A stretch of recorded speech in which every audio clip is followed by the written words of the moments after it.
Então, já que está tudo tranquilo, vamos lá então, pessoal. Boa tarde a todas e todos. Sejam mais uma vez bem-vindos à nossa aula de Bases Sociológicas da Educação, na verdade, Sociologia da Educação.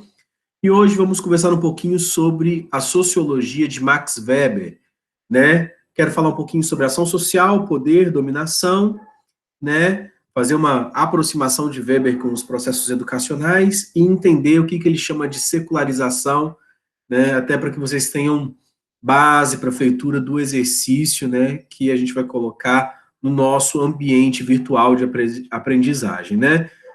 Vamos lá, então. Abrindo aqui, eu coloco para vocês, né, o nosso toque de clássicos, né?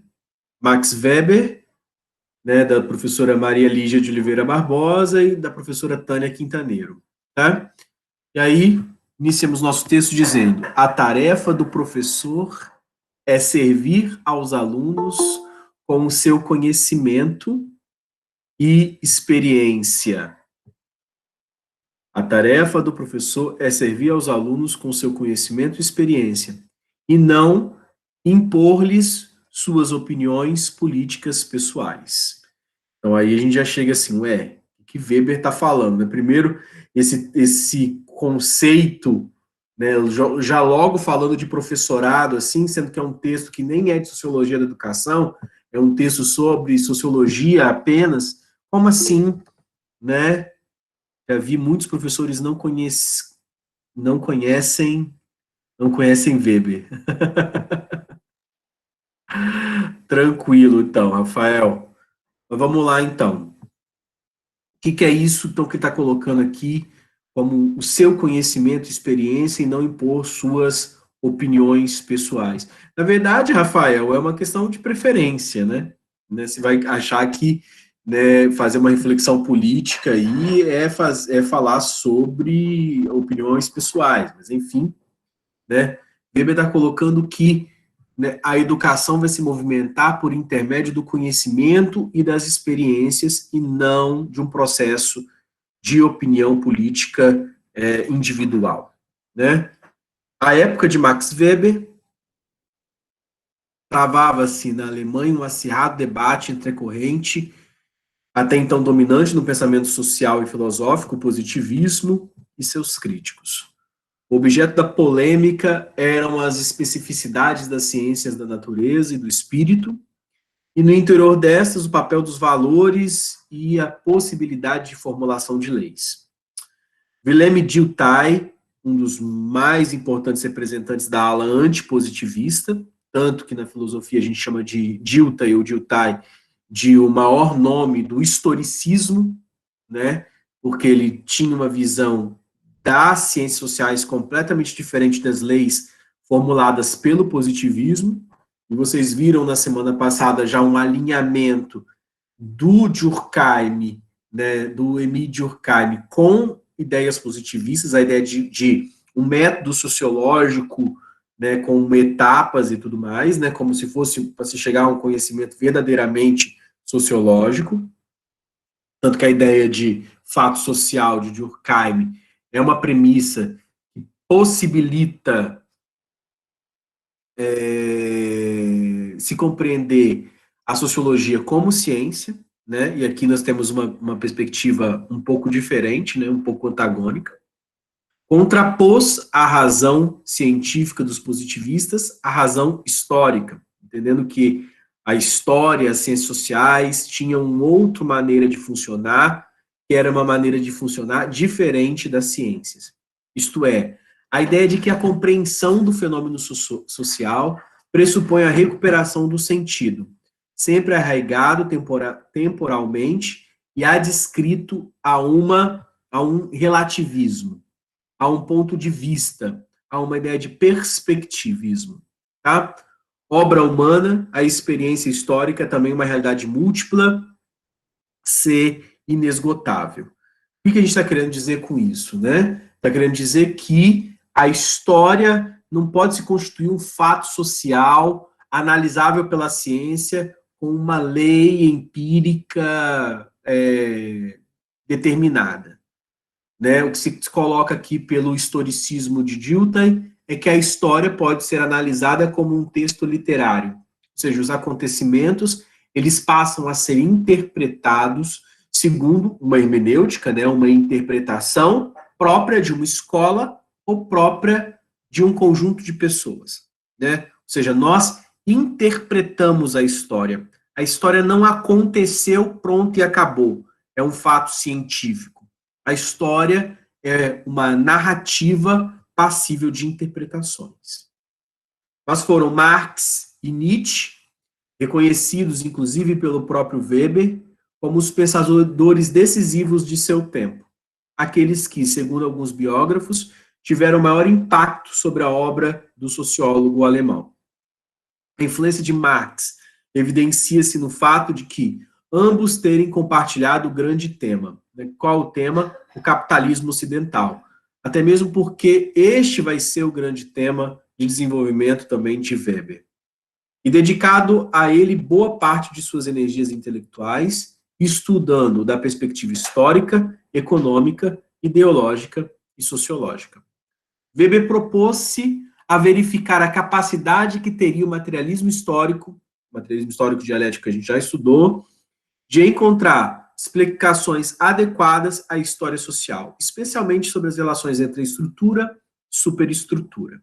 A gente também já estudou isso, né? As relações de produção do trabalho, por exemplo, e as condições ideológicas que superestrutura, né, que vão fazer com que a produção ocorra, né? São as ideologias, as leis, as instituições. Em suma, procurou compreender como as ideias, tanto quanto os fatores de ordem material, cobravam força na explicação sociológica, sem deixar de criar o monismo causal que caracteriza o materialismo marxista nas suas formas vulgares. O que é isso? Materialismo marxista nas suas formas vulgares. A ideia de um monismo causal, de que a única causa que causa, né, a única força que causa e que possibilita a sociedade é a negativa do trabalho e as relações de forças entre luta de classes estabelecidas por uma condição de exploração, né? Marx entendia que isso estava em tudo, né? Essa pulsão dialética provocada pelas lutas de classes e os fatores econômicos. E o Weber vai dizer o seguinte: olha, eu acredito que existam outros fatores, outras ideias que modifiquem e dão estrutura às questões sociais, inclusive passíveis de uma interpretação. E a gente vê isso muito claramente nessa perspectiva weberiana, quando a gente para relacionar, por exemplo, fator religioso ao próprio capitalismo. Nós temos, por exemplo, uma das premissas, uma das grandes teses de Weber é que o calvinismo e a reforma protestante, né, se alinharam à maneira de pensar social religioso com um fator político e econômico, né? Então, não seriam apenas as relações sociais ali pelo econômico, pelo capital, que iam condicionar a vida na sociedade, como pensava Marx. Weber vai falar, olha, aqueles fatores religiosos ali, né, eles também influenciaram, aqueles fatores ideológicos, e vai começar a haver uma pluralidade causal, né, para se compreender a sociologia e, obviamente, as relações sociais. Claro que está colocando aqui uma forma vulgar do marxismo, porque o marxismo, obviamente, não se reduz apenas a essa explicação monista. O marxismo é muito mais do que isso, tem uma compreensão muito mais alargada de mundo com relação a isso. Weber também é herdeiro da percepção de Nietzsche, segundo a qual a vontade de poder expressa na luta entre valores antagônicos, que torna a realidade social, política e econômica compreensível. Isso refletia preocupações correntes de historiadores, sociólogos e psicólogos alemães interessados pelo caráter conflituoso implícito no pluralismo democrático. Tá? Então, outro ponto aqui, vontade de poder. O que é isso? A vontade de poder é a vontade de exercimento da potência, a necessidade de, a vontade de se contrapor a uma ideia de poder colocada e aparecer por conta própria como um antagonismo para também entrar como atuador, como personagem do jogo de poder. Então, exercer uma dominação, na verdade, né? Enfim, então, cabe lembrar a originalidade de Weber no refinamento dessas e de outras ideias que estavam presentes nos debates à época. Os conceitos como os quais interpretou a complexa luta que tem lugar em todas as arenas da vida coletiva e o desenvolvimento histórico do Ocidente, como a marcha da racionalidade, representam um avanço em termos de precisão metodológica. Conhecimento, então, a objetividade do conhecimento para Weber, né? Na investigação de um tema, um cientista, então, é inspirado por seus próprios valores e ideais que têm um caráter sagrado para ele, nos quais está disposto, inclusive, a lutar. Por quê? Porque este conjunto de valores se torna para o pesquisador, para o cientista, enfim, para o professor, algo que começa a fazer parte dele, né? A física para alguns, a biologia para outros, ou determinadas correntes dentro das suas disciplinas, se torna um valor, algo digno de ser profetizado, digamos, de ser professado, né, como um creio, né, um credo intelectual. Então, na verdade, nós não apenas estudamos, nós pegamos elementos daquilo que estudamos e tornamos aquilo algo como um valor individual.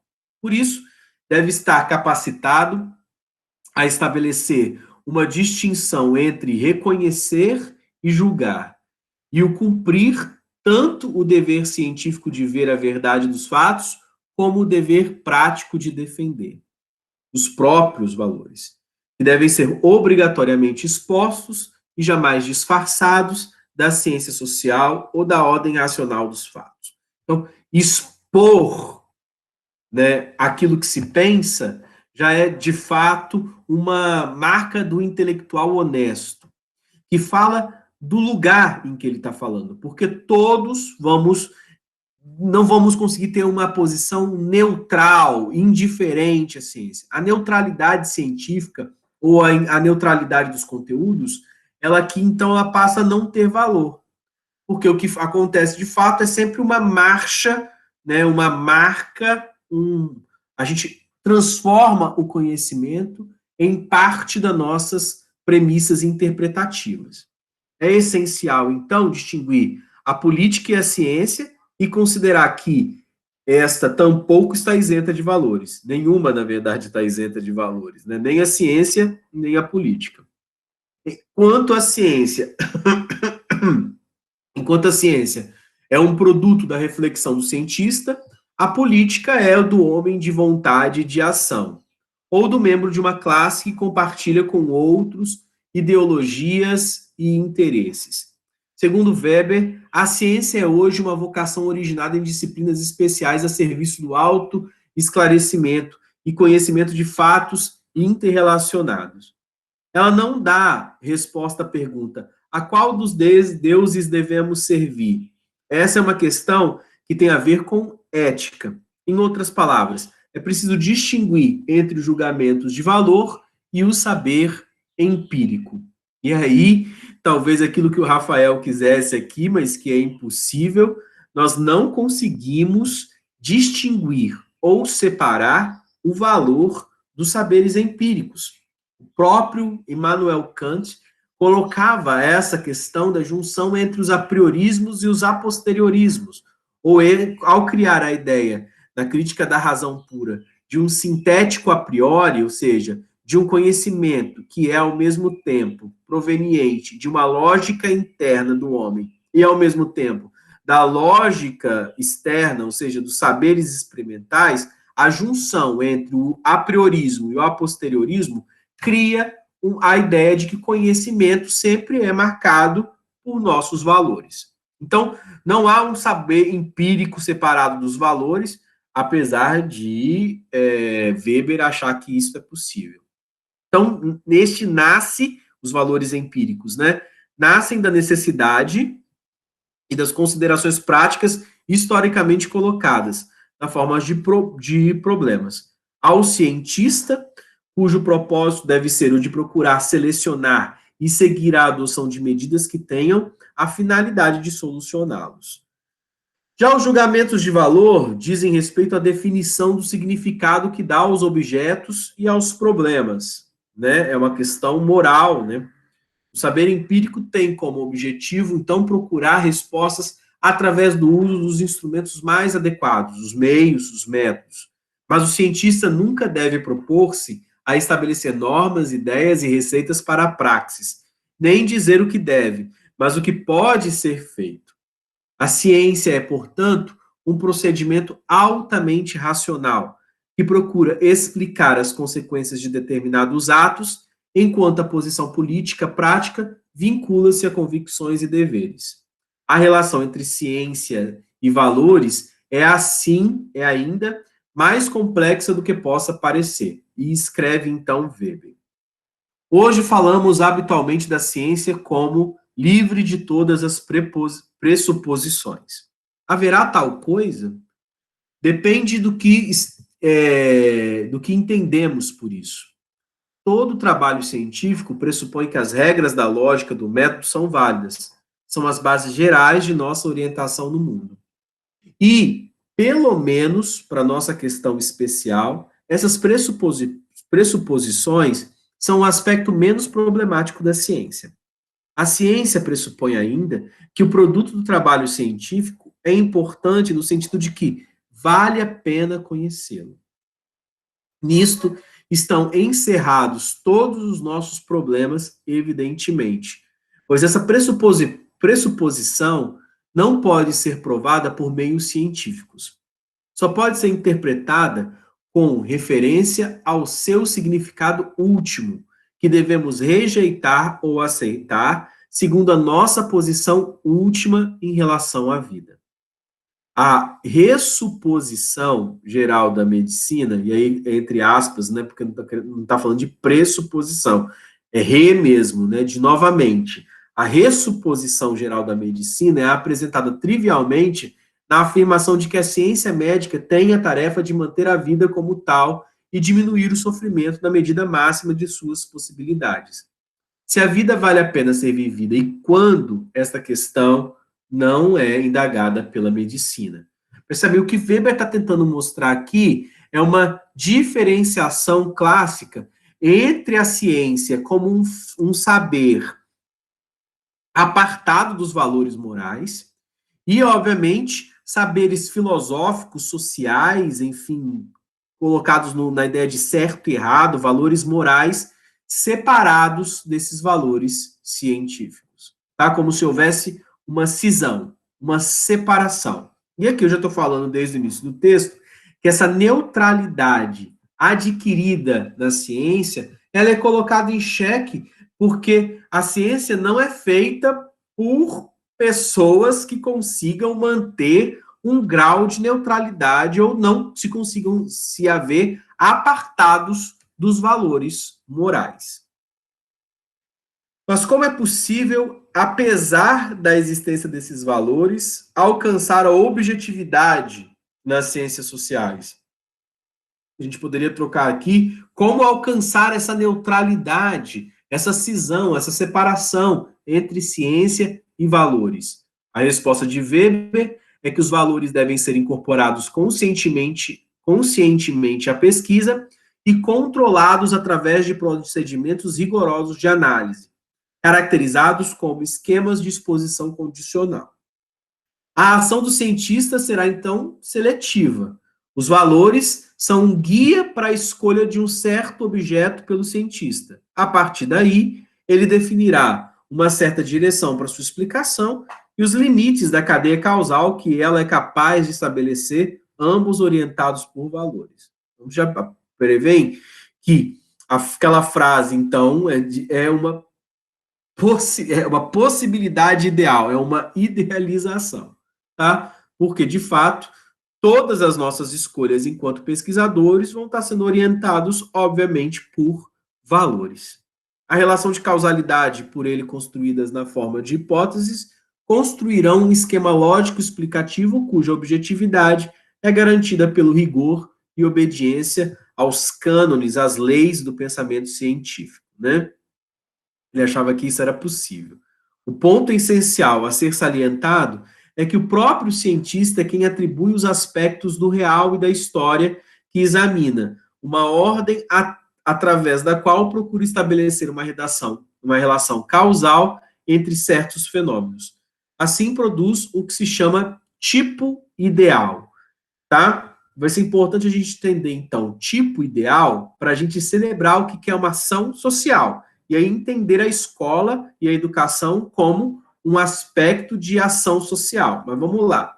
Conclui-se que a atividade científica, então, é simultaneamente racional com relação às suas finalidades, a verdade científica, né, aquela experimental a posteriori, e racional com relação aos valores, que é a busca de se conhecer a verdade, a busca de se interpretar o conhecimento científico. Tá? A obrigação de dizer a verdade é, enfim, parte de uma ética absoluta que se impõe sem qualquer condição aos cientistas. Tá? Isso numa perspectiva de uma eupraxia completamente socrática, né? A ideia de que se você sabe a verdade, você deve anunciar a verdade, você deve ser fiel à verdade. A gente sabe que o humano a gente não tem esse otimismo humanista de achar que, né, que é socrático e é então também weberiano, a ideia de uma ética que pressupõe a dizer a verdade como uma obrigação, né, suspendendo-se os valores pessoais, né? Dada a sua complexidade, a discussão realizada por Weber sobre a objetividade das ciências sociais merece uma consideração cuidadosa. Segundo o autor, para chegar ao conhecimento que pretende, o cientista social efetua 4 operações. Primeiro, estabelece leis e fatores hipotéticos que servirão como meios para o seu estado. Segundo, analisa e expõe ordenadamente o agrupamento individual desses fatores historicamente dados e sua combinação concreta e significativa, procurando tornar inteligível a causa e natureza dessa significação. 3.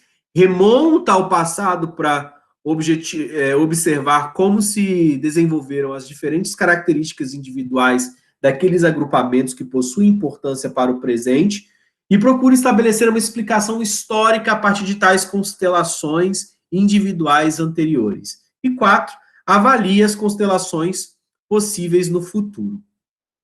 E aí, o que a gente tem, né? A gente tem um método weberiano de análise da história e análise da sociedade muito diferente da perspectiva durkheimiana de fato social. Porque, enquanto para Durkheim a sociedade se compõe como algo para além da junção das partes, ou seja, é um organo que sobrevive independente das pessoas que compõem essa sociedade, para Weber, não. Ele está indo para as individualidades, entendendo que a sociedade seria a soma dessas individualidades. Tá? E aqui, gente, eu acho uma grande ilusão, né?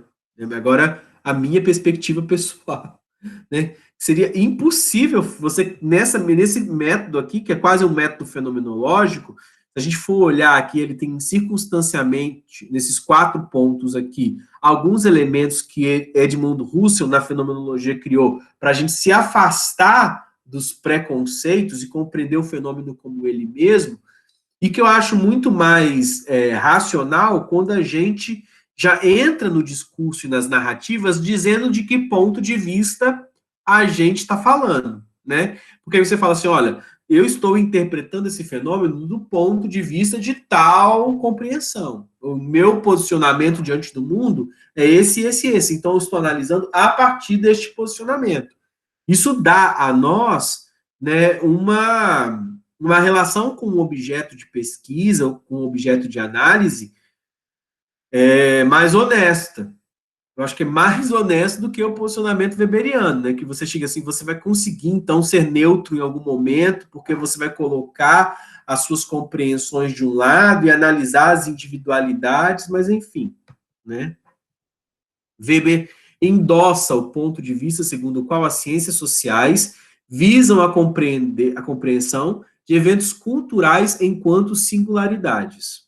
É mais uma vez aqui a marca das singularidades ou das individualidades para a composição dos eventos culturais, algo que é completamente o contrário em Durkheim. O alvo é, portanto, captar as especificidades dos fenômenos estudados e seus significados. Mas sendo a realidade cultural infinita, uma investigação exaustiva que considerasse todas as circunstâncias ou variáveis envolvidas num determinado acontecimento, tornando-se uma pretensão inatingível, né? Por isso, o cientista precisa isolar da imensidade absoluta um fragmento ínfimo que considera relevante, tá? O critério de seleção operante neste processo está dado pelo... E ele faz isso, tá, gente? Ele tenta, pelo menos, fazer isso. Naquele estudo que eu falo da relação entre religião e o econômico, por exemplo, ele pega um elemento, que é a ética protestante, por exemplo, calvinista, e a partir da ética protestante ele mostra que o capitalismo surge da ética protestante, que é, inclusive, a obra mais importante de Weber. A ética protestante, o espírito do capitalismo. Tá? O critério de seleção operante neste processo está dado pelo significado que certos fenômenos possuem. Tanto que ele, como para outra cultura, e a época em que se inserem, né? São os recortes. Olha, para que cultura, que época, que elemento, né? Que está tentando fazer que a gente se concentre mesmo sempre ao fazer um estudo sociológico em um ponto de vista. Por exemplo, sei lá, a arquitetura das escolas estaduais da década de 70 e como essa arquitetura estava ligado a uma ideologia da época. Entendeu? É um estudo possível de história da educação, por exemplo. Tá? É a partir da consideração de ambos os registros que será possível o ideal de objetividade e inteligibilidade nas ciências sociais. Pode-se dizer, então, que o particular ou o específico não é aquilo que vem dado pela experiência, nem muito menos o ponto de partida do conhecimento, mas o resultado de um esforço cognitivo que discrimina, organiza e, enfim, abstrai certos aspectos da realidade na tentativa de explicar as causas associadas à produção de determinados fenômenos. Mas o método de estudo de que se utiliza baseia-se no estado de desenvolvimento dos conhecimentos, das estruturas conceituais de que dispõe e nas formas de pensamentos vigentes, o que lhe permite obter resultados válidos, não apenas para si próprio. Existe uma grande diferença entre conferir significado à realidade histórica, por meio de ideias de valor, e conhecer suas leis e ordená-las de acordo com conceitos gerais e princípios lógicos genéricos. Percebe que, mais uma vez, ele distancia o método científico de análise das características de valoração e interpretação do fato histórico, acreditando ser possível, né, conhecer as leis, ordenar as leis da sociedade em conceitos gerais, princípios lógicos e genéricos. Mas a explicação do fato significativo em sua especificidade nunca estará livre de pressupostos por ele próprio, porque ele próprio foi escolhido em função de valores. Tá? Valores. A escolha de um determinado, por exemplo, sociólogo. Professor, entre os três mais importantes que você apresentou, né, Max Weber, Durkheim e Marx, eu prefiro tal. Eu acho mais interessante tal. Ele que diz a verdade. Mas por que ele diz a verdade? Esse dizer a verdade já está todo embebido a uma historicidade, a uma construção da individualidade, a uma modulação da subjetividade. E você escolheu aquele ali porque você foi marcado por experiências ou leituras ou influenciado por uma maneira de pensar daquela função ali. Com isso, Weber rejeita a possibilidade de uma ciência social que reduz a realidade empírica a leis. Para explicar um acontecimento concreto, o cientista agrupa uma certa constelação de fatores que lhe permitem dar sentido a esta realidade particular. Então, a gente vai fazendo aglomerados intuitivos e teóricos e juntando essas teorias escolhidas, obviamente, por pontos de vista e por valores, para fazer a interpretação dos fatos. Weber procura demonstrar que conceitos muito genéricos, extensos, abrangentes ou abstratos são menos proveitosos para o cientista social por serem pobres em conteúdos. Logo, afastados da riqueza da realidade histórica. Portanto, a tentativa de explicar tais fenômenos por meio de leis que expressam regularidades quantificáveis que se repetem não passa de um trabalho preliminar possivelmente útil. Os fenômenos individuais, no entanto, são um conjunto infinito e caótico de elementos cuja ordenação é realizada a partir da significação que representa por meio de imputação causal que lhe é feita. Logo, já começam a perceber que ele já vai apontando para essa impossibilidade de alcançar a neutralidade, né? Logo, o conhecimento de leis sociais não é um conhecimento do socialmente real. Você não se encontra com um objeto. Você não tem certeza sobre aquele objeto. Mas unicamente dos diversos meios auxiliares que o nosso pensamento utiliza para esse efeito, ou seja, para essa compreensão. Então, se trata de uma interpretação. Porque nenhum conhecimento dos acontecimentos culturais poderá ser concebido senão com base na significação que a realidade da vida, sempre configurada de modo individual, possui para nós em determinadas relações singulares.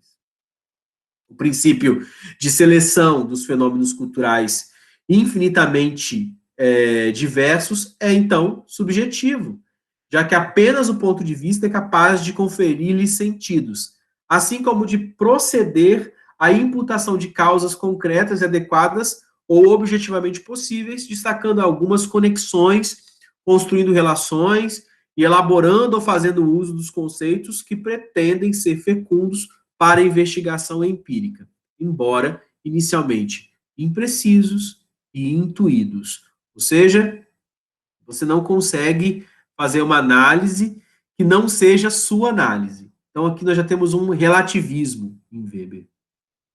Isso vai permitir tomar consciência não do que é genérico, mas muito pelo contrário, do que é específico a fenômenos culturais. A resposta para o problema da relação entre a objetividade do conhecimento puro e a compreensão histórica encontra-se na elaboração dos tipos ideais, através dos quais busca se tornar compreensível a natureza particular das conexões que se estabelecem empiricamente. Então, o que seriam esses tipos ideais? Tipos ideais seriam mais ou menos os conceitos em que alguns objetos vão participar mais daquele tipo e talvez menos daquele outro tipo. É uma intenção de categorização. Tá? Vou ler essa parte também dos tipos ideais para a gente tentar compreender que as escolas também serão fragmentadas ou repartidas de acordo com os seus tipos. Então, nunca a gente vai estar falando do objeto de aprendizagem, de uma análise institucional de uma escola, e vamos encontrar a verdade sobre aquela escola. Mas a gente vai estar tentando enquadrar mais ou menos essa escola dentro de um tipo ideal, dentro de uma alegoria, tentando dar alguma precisão, né, alguma aproximação dessa escola com os determinados tipos que vão ser possíveis, tá? Então, é um processo de categorização, de tentativa de estabelecer conexão, de estabelecer aproximação, mas nunca a gente vai dizer aquela escola tal é X, Y e Z e tão somente X, Y e Z. Porque elas vão ter elementos de força que vão puxar ela para uma outra tendência, para outra particularidade, para outro elemento. Tipos ideais. Por meio das ciências sociais, queremos compreender a peculiaridade da vida que nos rodeia, composta de uma diversidade quase infinita de elementos. Ao tomar um objeto, apenas um fragmento finito dessa realidade, lembra lá que a gente falou da fragmentação lá? Né? Vamos selecionar aqui o que a gente vai estudar de fato, né? Vamos fazer aqui, vamos fazer um processo de divisão aqui, de equacionamento, vamos pegar aqui, ó, um pedaço, quero compreender este elemento. Então, quer dizer, a gente escolhe elementos dentre muitos possíveis que se poderia escolher para análise. Ao tomar um objeto apenas um fragmento finito dessa realidade, o cientista social empreende uma tarefa muito distinta daquela que se pressupõe, né, que se propõe o cientista da natureza.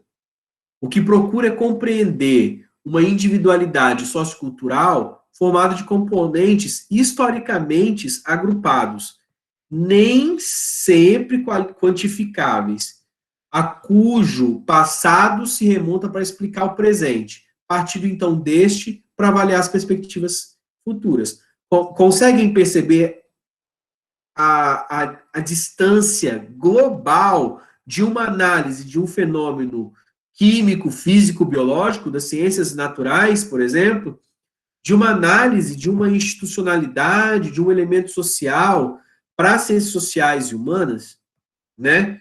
Não tem como eu colocar um determinado fenômeno histórico, por exemplo, sobre a luz do microscópio, ou tentando fazer uma análise apenas compreendendo os elementos ali sem valores, né, sem uma perspectiva valorativa do que está acontecendo ali. Então, sendo uma ciência generalizadora, por exemplo, a sociologia constrói conceitos, tipos, né, personas, máscaras, categorias, né, constitui categorias teóricas, são tipos, e a gente vai tentar fazer essa aproximação, esse enquadramento a partir dos tipos.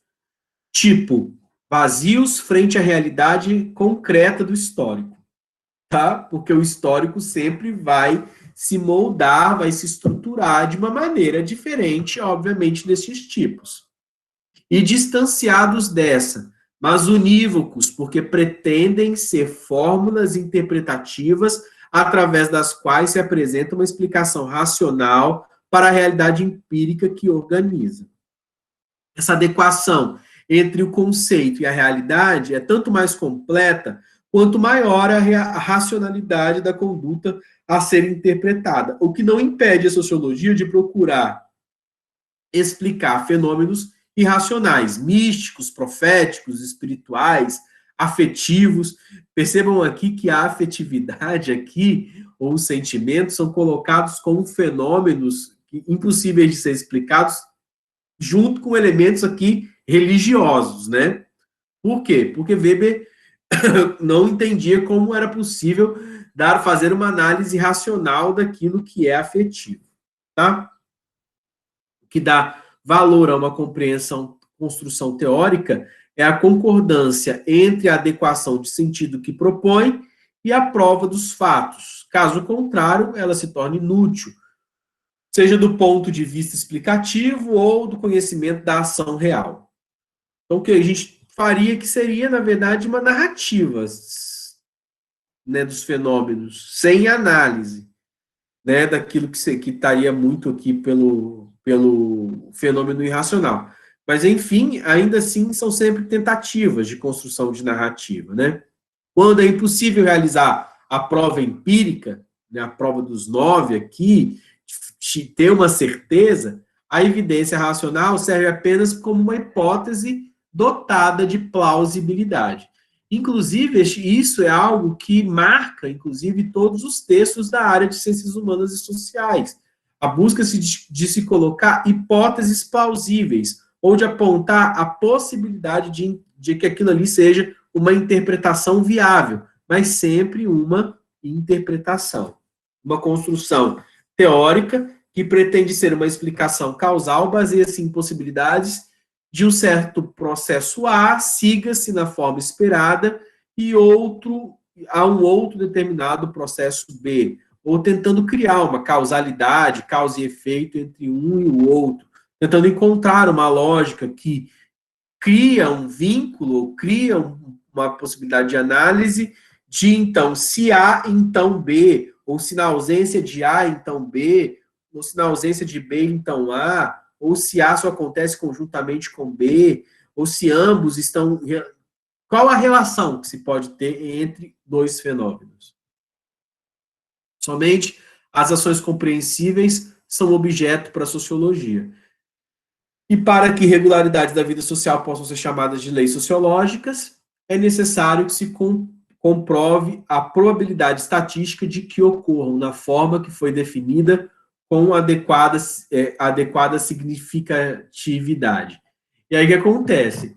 Weber tinha uma apreensão tão grande sobre essas leis sociológicas, dizendo sobre probabilidades estatísticas, mas, gente, toda probabilidade estatística não passa de uma probabilidade estatística. Não significa que porque algo é provável que de fato aconteça. O próprio Weber, se estivesse vivo, teria uma das suas premissas fundamentais, uma das construções mais importantes da sua sociologia, derrotada. Weber, por exemplo, dizia que havia uma probabilidade muito grande dentro da sociedade que nós nos apartássemos das religiões. Tanto que ele criou essa teoria que a gente chama de teoria do desencantamento do mundo, que é uma profunda secularização.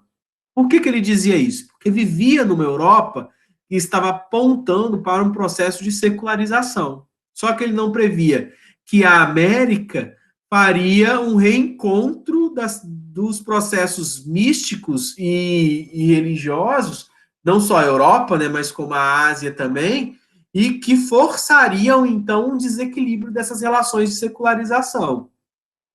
Weber dizia que, num determinado momento, né, a fé morreria, né, e que a ciência tomaria o lugar da fé. E a gente tem percebido que, o que alguns autores chamam, né, de le retour du sacré, né, o retorno do sagrado, ou a vingança do sagrado, que é a volta muito forte de religiões, inclusive muito animistas, né, muito primitivas, com ideários de acesso a Deus de maneira a êxtases primitivos. E o que mostra, então, que essa probabilidade estatística de análise do social ou da sociologia nem sempre provocam um conhecimento realmente válido sobre este fenômeno. Na medida em que não é possível a explicação de uma realidade social particular, única e infinita, por meio de uma análise exaustiva das relações causais que a constituem, escolhem-se algumas dessas por meio da avaliação das influências ou efeito que delas se pode esperar. O cientista atribui a estes fragmentos selecionados da realidade um sentido, destaca certos aspectos cujo exame lhe parece importante, segundo seu princípio de seleção, baseando-se, portanto, nos seus próprios valores. Opa! Só um momentinho. O cientista, então, vai atribuir sentido, obviamente, em uma interpretação a partir dos seus, obviamente, dos seus valores. Então, aquela neutralidade já é uma neutralidade limítrofe, já é uma neutralidade já falseada, já é uma neutralidade impossível de ser alcançada do ponto de vista do real. O cientista atribui a esses fragmentos selecionados da realidade um sentido a partir de seus próprios valores. Mas enquanto o objeto de estudo e a profundidade do estudo na infinidade das conexões causais são determinados somente pelas ideias de valor que dominam o investigador de sua época, o método e os conceitos que ele lança à mão ligam-se a normas de validez científica referidos a uma teoria. Então, você teria a possibilidade, então, de, suspendendo aqui, fazendo esse posicionamento fenomenológico, compreender o fenômeno, dizendo honestamente, através do método que você está analisando. Olha, o meu método impossibilita aqui que esses valores que eu tenho aqui sujem, digamos, a amostra, né? E que eu acho muito difícil de acontecer, tá? Essa honestidade toda aí. A elaboração de um instrumento que oriente o cientista social em busca de conexões causais é muito valiosa do ponto de vista heurístico, né, do ponto de vista interpretativo. Este modelo de interpretação e investigação é o tipo ideal e é dele que se vale o cientista para guiar-se na infinitude do real, né? A tentativa de categorização, tá? Tentativa de que a realidade se adeque mais ou menos aos modelos. Então, eu seleciono modelos, né, e vou dizer, olha, este modelo, a realidade está andando mais ou menos por este modelo, tentando ter uma certa previsibilidade. Aí ele aponta para os limites, mas acho que vocês já compreenderam que seria o tipo ideal. O tipo ideal seria a tentativa justamente de construir regras, de estabelecer regras que vão permitir uma análise um pouco mais científica destes fenômenos, tentando justamente fazer um enquadramento. E aí entra nós, dentro deste fenômeno social, as nossas ações dentro dos fenômenos sociais e nossas ações pessoais em torno do que se tem uma ideia de uma ação social, tá? E aí a gente vai chegar na escola de Weber. A ação é definida por Weber como toda conduta humana, né? Ato, omissão, permissão, tudo isso é uma ação. Dotada de um significado subjetivo, né? Porque eu não vou fazer alguma coisa, né, do nada, sempre tem uma causa, um significado, uma subjetividade, uma história que vai orientar essa ação. Dada por quem a executa e que orienta essa ação. Quando tal orientação tem em vista a ação passada, presente ou futura de outra pessoa ou de outros agentes que podem ser individualizados e conhecidos, uma pluralidade de indivíduos indeterminados e completamente desconhecidos, o público, a audiência de um programa, a família, enfim, qualquer coisa que eu esteja atuando com outras pessoas, a ação já não é mais uma ação pessoal. Ela é uma ação social, porque ela está sendo feita dentro de uma estrutura social e, portanto, recebe uma reflexiologia, recebe um direcionamento por conta desta comunidade a qual eu estou agindo. Digamos que eu tenho que fazer uma determinada apresentação de algo que eu escrevi, sei lá, um texto. É diferente a leitura que eu vou fazer desse texto se ele for dentro da minha família, ou dentro do meu trabalho, ou dentro da academia, da minha escola, da minha faculdade, ou, enfim, para amigos, ou para câmera, enfim. Dependendo do espectro, do espaço social que eu vou interagir, a minha ação, movida pela minha subjetividade, marcada pela minha individualidade, porque é minha voz, é minha inteligência, é o meu ser que vai estar indo, mas as marcas da individualidade e da subjetividade subsumirão porque ela está direcionada para uma certa ação social, porque ela passa, então, a estar relacionada com aquele espaço, para aquele público, para aquela audiência a que eu estou me direcionando. A sociologia, então, é para Weber a ciência que pretende entender, interpretando essa ação social para, desta maneira, explicá-la causalmente em seu desenvolvimento e seus efeitos, observando suas regularidades, as quais se expressam na forma de usos, costumes ou situações de interesse. E, embora a sociologia não tenha a ver somente com a ação social, seu embargo para o tipo de sociologia que o autor propõe, ele é dado central constitutivo, tá? Ou seja, Weber está colocando que a análise da própria sociologia, ela tenta dar conta justamente dessas relações de causalidade das ações e, obviamente, enquadradas dentro de tipos, tá? Sociologia que o autor propõe, ela é dado central constitutivo. Entretanto, algumas ações não interessam a sociologia por serem reativas, sem um sentido pensado, como a de retirar a mão ao se levar um choque, que seria um fenômeno da psicologia, né? A explicação ou médica, né, fisiológica, não seria um fenômeno social ou uma ação social. A explicação sociológica busca compreender e interpretar o sentido, o desenvolvimento e os efeitos da conduta de um ou mais indivíduos referida a outro ou outros, Ou seja, a ação social não se propondo a julgar a validez de tais autos, nem a compreender o agente enquanto pessoa, mas compreender uma ação é captar e interpretar sua conexão de sentido, que será mais ou menos evidente para o sociólogo. Em suma, a ação compreensível é a ação com sentido. E aí vamos pensar, para dar alguns exemplos para vocês entenderem melhor essa situação. Essa ação social aqui pode ser análise, por exemplo, de por que determinados grupos sociais no Brasil ou no mundo, que a gente pode pegar, por exemplo, o fenômeno da Espanha nesse final de semana, usam máscara ou não. A pessoa usar máscara ou não se refere apenas a uma dotação individual, subjetiva, marca de uma decisão muito da pessoa que decidiu não usar a máscara ou usar a máscara. Se trata de, diante das relações históricas, políticas e culturais do cotidiano ou do contemporâneo, como essa pessoa se comporta diante dos agrupamentos em que ela fará audiência e se comprometerá com o ideário teórico daquele grupo. Então, não é só eu que uso ou não uso.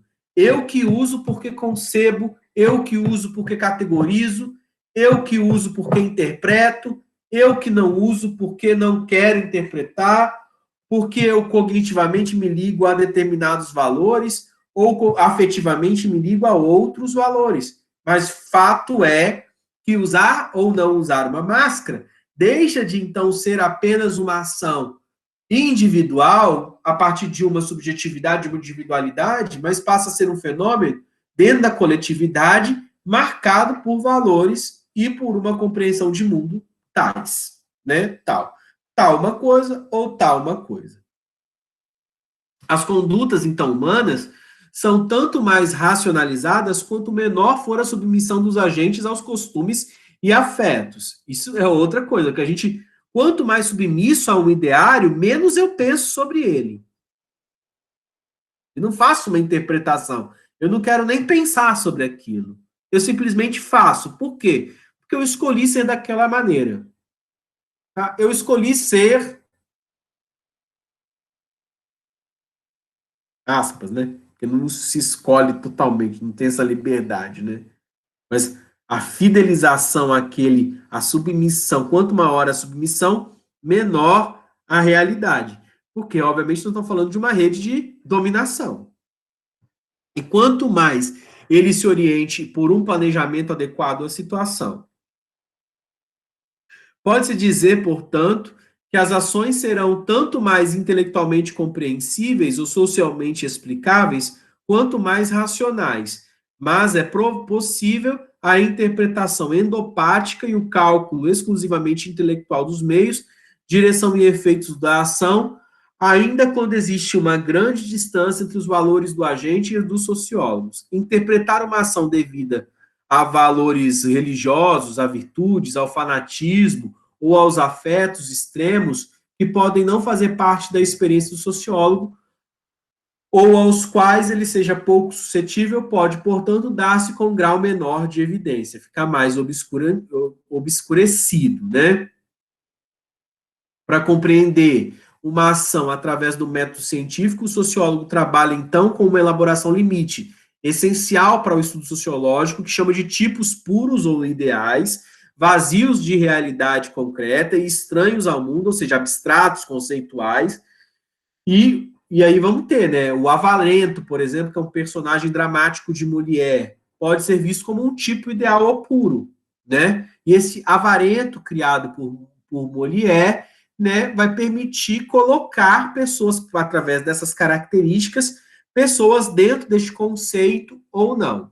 Né? Sua principal característica pessoal é a avareza e todas as suas ações estão orientadas para a possibilidade de guardar cada vez mais dinheiro.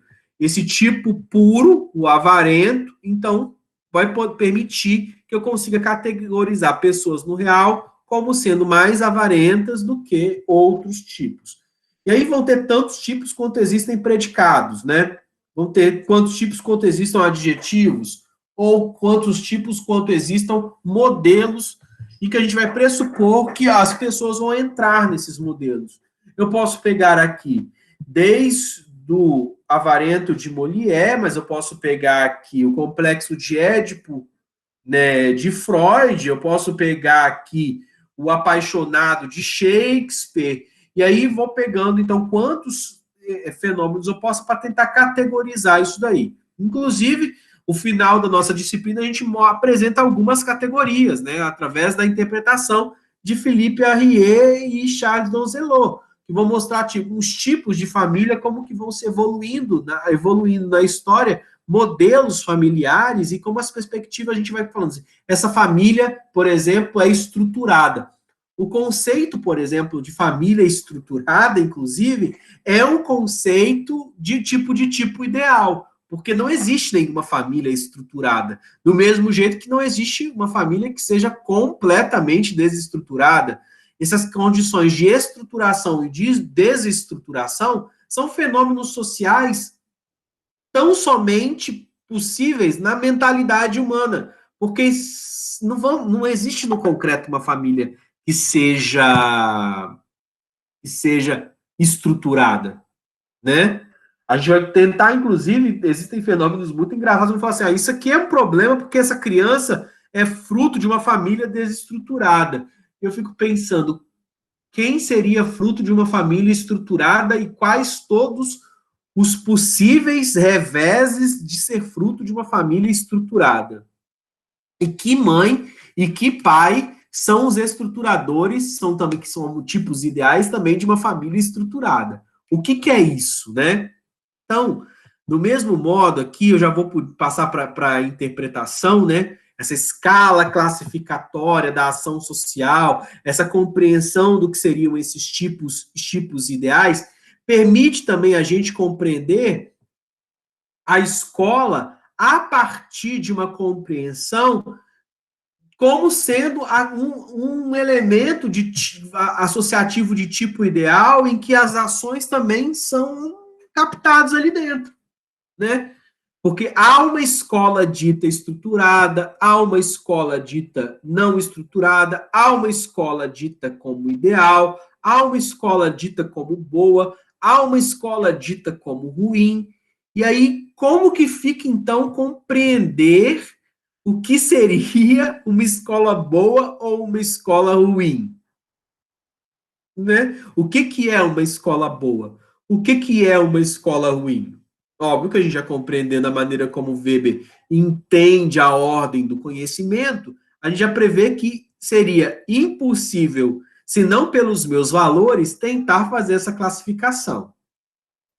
Tá? Mas mesmo assim, essa classificação estaria pautada por uma ideia de algo que está dominado dentro das minhas relações e, obviamente, faz parte dos meus valores. Tá? Está orientada pelos meus valores. Né? E aí acontece, não existe escola ideal e não existe escola boa e escola ruim. Existiriam espaços de atuação que poderiam ser classificados como mais precários, menos precários, mais instrumentalizados, com mais organização institucional, com menos organização institucional. Mas existe, obviamente, uma relação de poder que vai dizer se essa escola vai ter ser X ou se vai ser Y. Se vai ter uma matiz política conservadora, se vai ter os usos e costumes mais progressistas, se vai ter elementos que vão pautar por uma visão de sociedade X, ou se vão ter elementos que vão passar por uma sociedade Y.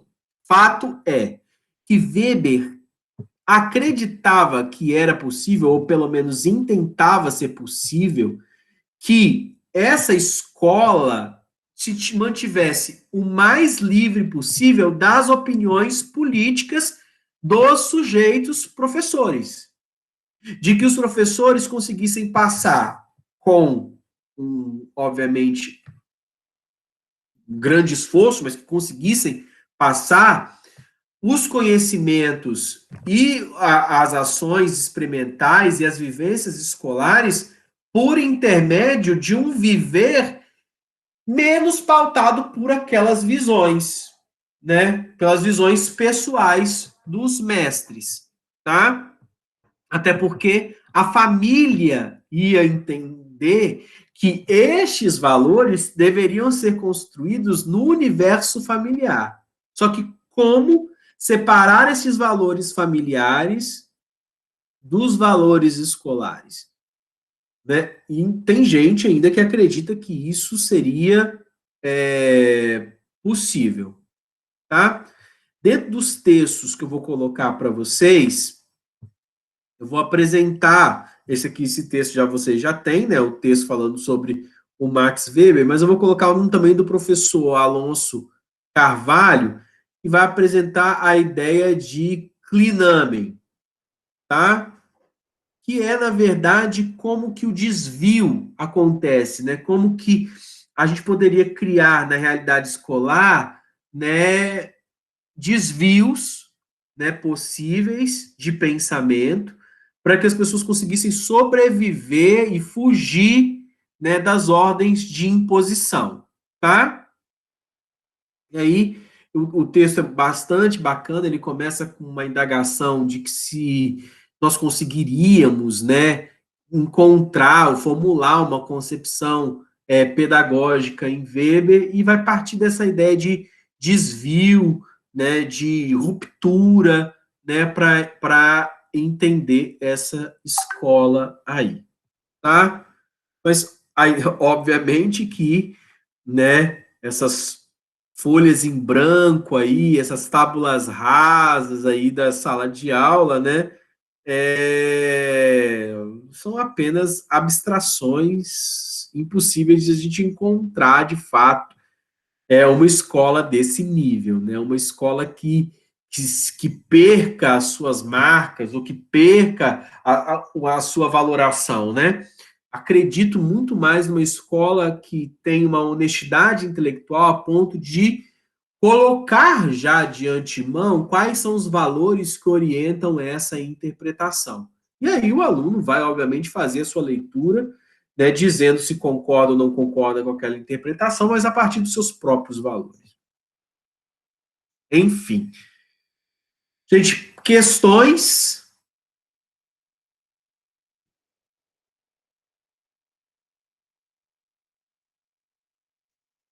Entendido, gente? Vocês estão aí? Difícil, né? Difícil. É um texto muito difícil. São compreensões muito pesadas, né? Acho que vocês vão ter que dar uma olhada no texto novamente para responder as perguntas, mas é bom, né, que vocês tentem de novo fazer um contato novamente com essas leituras, e obviamente para conseguir responder algo para vocês, fazer algum sentido para você. Pode falar, Rafael, uma coisa que eu fico tentando entender. Uhum. Não é. Ah, que a história não é um bagulho científico. Que a história, ela tem uma estruturação diferente das ciências naturais. Quando a gente está falando de ciência científica aí, a gente está falando de ciências naturais. É que quando se trata de um acontecimento que não dá para defender, o que fazer? Como assim? Ó, a perspectiva é: a história por si mesma, ou as ciências sociais, elas são interpretativas. Elas não conseguem ser científicas do ponto de vista que ao colocar ali um ácido e colocar uma base, eu vou ter como resultado sal e água. Eu crio aí, o que eu estou fazendo aqui? Eu estou criando uma lei geral, uma lei, que obviamente é uma lógica construída a partir da ótica humana, mas que eu tenho ali um fenômeno da mistura do ácido com a base. E eu gostando ou não gostando disso, independente da minha interpretação, entendeu? Sal e base e água, base e ácido vão se misturar, formando produtos qualificáveis e quantificáveis dentro da ordem química, né? Então, a gente tem uma apureza, a possibilidade de apurar neste fenômeno algo que independa dos valores humanos.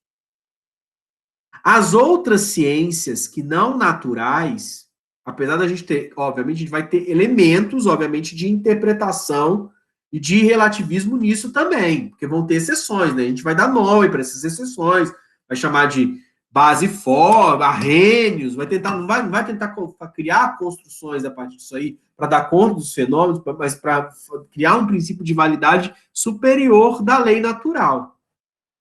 Agora, a história e as ciências sociais, por serem humanos, vão ter princípios argumentativos diferentes.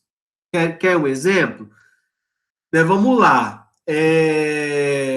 Ditadura de 64 ou Revolução de 64? Compreende que a gente está falando de um princípio interpretativo de um grupo, né? Se eu disser na verdade, foi a ditadura de 64, a expressão ditadura, ela está alinhavada, está colocada uma interpretação daquele fenômeno histórico, não como uma revolução, mas como um momento degradante da história humana, um momento intempestivo, intempestivo não, um momento desgastante da humanidade brasileira. Aí tem um outro grupo que vai falar, não foi uma ditadura, né? Foi uma revolução de 64. E vai estar falando também em cima de valores de uma compreensão a partir daquele grupo. Se for forçar um pouco, você consegue fazer isso que o senhor está falando. Como assim, Rafael?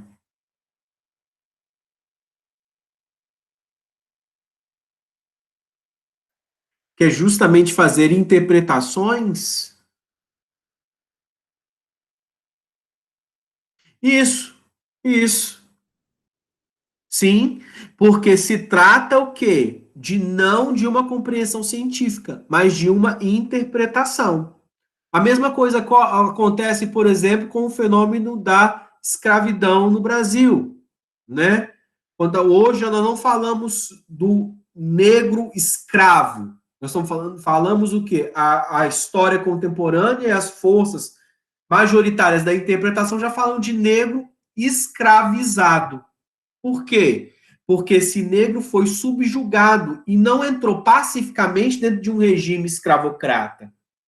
Mas foi o quê? Com muita violência e com processos de resistência tais que dão a natureza de não a escravidão pura e simplesmente como um fenômeno passivo, mas a escravidão como movimento de ruptura e, obviamente, de escravização e de movimentos de resistência. Percebe como a interpretação ela modifica a maneira como olhamos para o determinado fenômeno social, né? Descobrimento do Brasil ou, na verdade, um regime de posse mercantil, né, de domínio dos povos europeus sobre essa terra que já era colonizada. Então, não fala de colonização, fala de sobrecolonização, percebe? E que vai depender de como as ideologias e matizes históricos vão permitir uma determinada leitura. Agora, isso não significa dizer, por exemplo, quando faço uma análise do fenômeno da Revolução de 64, é dizer que esses valores estejam corretos. Eles são possíveis de serem afirmados. Mas dentro de uma ótica, por exemplo, de direitos humanos, seriam incoerentes.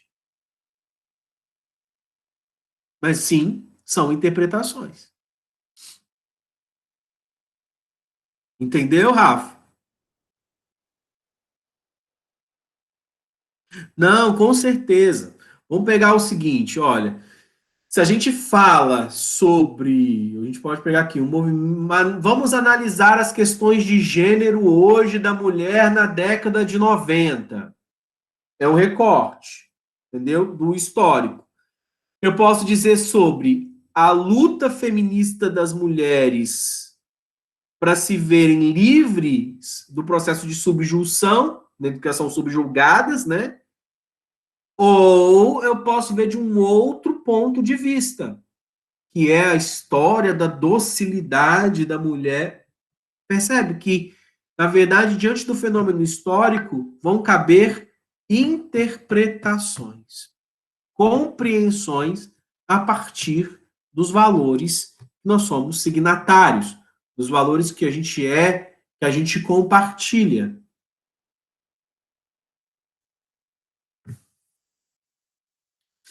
E vai desembocar, gente, essa discussão no nosso último ponto lá do AVA, que é a importância da sociologia da educação na compreensão das fissuras educacionais que são provocadas pelo gênero, pela classe e pela raça.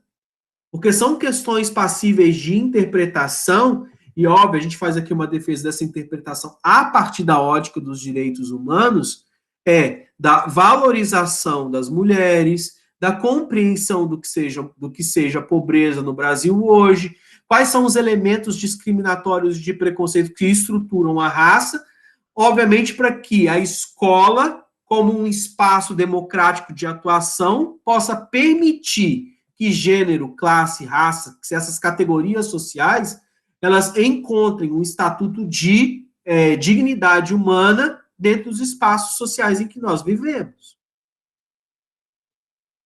Que são o quê? As lutas sociais, a busca, obviamente, de uma sociedade mais equânime, mais justa, de uma sociedade mais solidária, de uma sociedade mais ética, de uma sociedade que se encontre nas diferenças, nas suas rupturas, nas suas frações, nas suas divisões, encontrem ideais de racionalidade e de possibilidade de se viver bem e de viver com dignidade para todos. Mas sim, a gente está falando com Weber aqui de que os fatos históricos e sociais são passíveis de interpretação.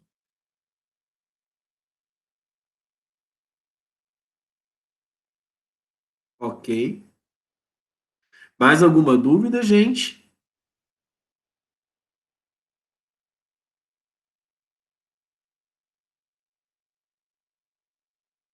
O silenciamento, acho que está tudo. Não, a gente já